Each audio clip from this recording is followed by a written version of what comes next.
Hi, I'm Edie Bornstein, Vice President of Sales and Marketing for Azamara Club Cruises. Welcome to this segment of You'll Love Where We Take You. Today I'm in Cannes in the south of France, one of 187 ports in over 60 countries around the world that Azamara Club Cruises sails to. Enjoy this segment of You'll Love Where We Take You. This Azamazing itinerary begins and ends in Barcelona and visits Italy and France. I'm here with our destination expert, Claudius Dosikow. Hi, Claudius. Hello, Edie. So what would you suggest our guests do, whether they're beginning and or ending in Barcelona? I would suggest that they definitely consider spending an extra day or two in one of our selection of pre-cruise hotels. We offer a nice variety, centrally located hotels.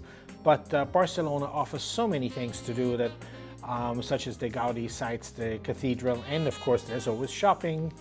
Always shopping. And this particular itinerary happens to be one of our Peri Golf Cruise departures. So for all the golfers out there, they can certainly purchase that as an option and have a wonderful golf experience in all of these wonderful ports as well. So when we leave Barcelona, we go to the beautiful Spanish island of Palma de Mallorca, and it's a late night stay. What do you like to see and do on Palma?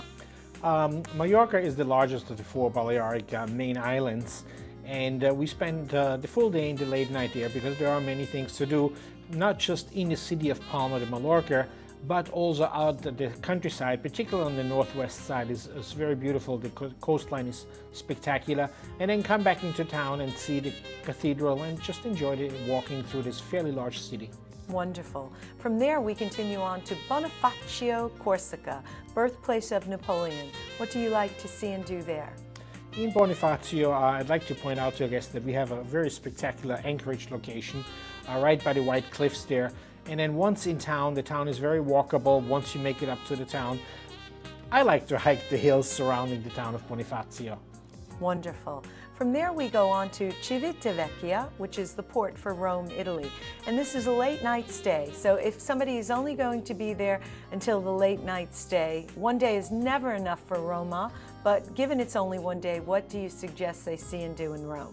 That's right. We will be arriving early in the morning and staying late at night, so guests will have the opportunity to spend a full day in Rome, and it will take about an hour 15 minutes to reach Rome from the port of Civitavecchia, and we will be offering a variety of options for our guests, options for the first-time visitor, options for this repeat visitor, or an option just to drive into Rome and then make your own ways and come back with the bus later in the evening. Well, then we continue on to the beautiful Italian island of Elba, and we go to Portoferraio. I love it there. I find it such a quaint little island town, and it's a late night stay. What do you suggest our guests do in Portoferraio? I agree with you, and it's a wonderful port to arrive, to watch the sail into, because it's very, very scenic as we sail into the port. And then we also dock just within walking distance of the town of Portoferraio.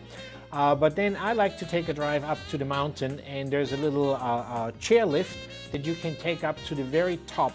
And on most days, when it's very clear, you can see easily to the mainland of Italy, but also over to the island of Corsica. So I highly recommend the trip up to the mountain, and that leaves you plenty of time to spend in town in the afternoon and evening. Well, from there we head back to the Italian mainland and go back to the port of Livorno, which is a late night stay. Now this is the port for Florence, or Firenze, as the Italians like to say, and that way it gives you an opportunity to see Tuscany, from Pisa to Lucca, or just to Florence if you've never been there before. So what do you suggest on a late night stay that our guests do when we're docked in Livorno? We will be offering a variety of options for our guests, obviously including Florence and Pisa, but probably my favorite thing to do, or one of my favorite things to do there, is to ride the bike through the beautiful town of Lucca, or take a trip into the Chianti wine region, because this being in early autumn, the leaves are starting to change. It's just a beautiful time to drive through the hillsides and towns of the Chianti region. Indeed. Well, from Livorno we head over to France and we stop in Nice with a late night stay. What do you like to see and do in Nice? Nice is one of my favorite French cities on the Mediterranean coast. First and foremost, because of the small size of our vessels, we are able to dock in the port of Nice, which is less than a mile walking from the Old Town.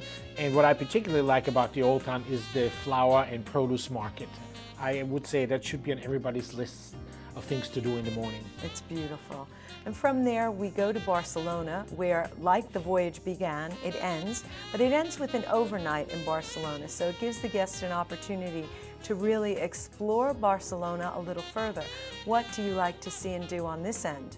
I would say if guests have been to Barcelona before, I would probably recommend a trip to the monastery at Montserrat or a visit to the Dali Museum at Figueres, about an hour's drive north from Barcelona. Very worthwhile museum to visit. Wonderful. Thank you so much, Claudius. Well, whether you cruise on this Azamazing itinerary or any of the other Azamazing itineraries that Azamara Club Cruises sails to, for sure you'll love where we take you. Come cruise with us. Bon voyage!